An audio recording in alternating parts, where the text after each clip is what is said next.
Vous allez voir comment je suis péno et que je vérifie la commission financière, c'est quelque chose d'important et c'est vrai qu'on travaille assez régulièrement pour s'assurer que l'argent de nos adhérents est bien utilisé.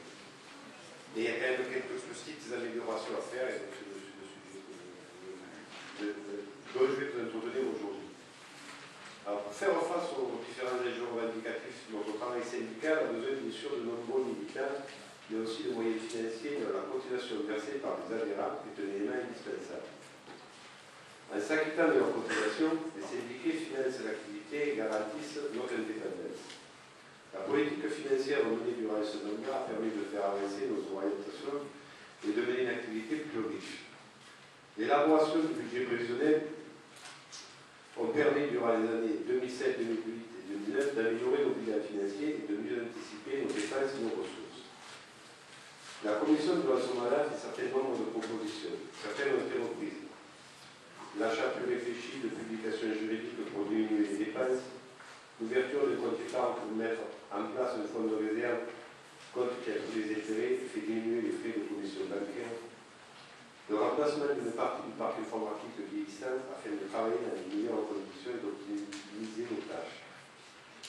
L'achat et la vente de matériel syndical, drapeaux, casquettes, livres, afin de faire progresser nos ressources. Pour relever leur niveau, d'autres leviers sont possibles. Dynamiser notre politique financière en ayant un suivi plus régulier des règlements de cotisation des syndicats, mais aussi en leur demandant de respecter le 1% et de prendre toutes des initiatives pour y parvenir rapidement. C'est aussi prendre mieux en compte la continuité syndicale consécutive à des mobilités géographiques, professionnelles ou au passage actif retraité et de mettre en place une politique de syndicalisation ambitieuse.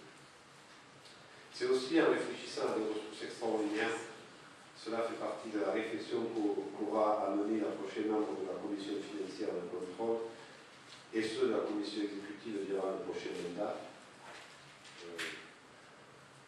Nous pensons que la politique financière de notre union locale n'est qu'à ses prémices, Elle peut prendre une autre dimension et être impulsée de façon encore plus collective afin d'optimiser son travail.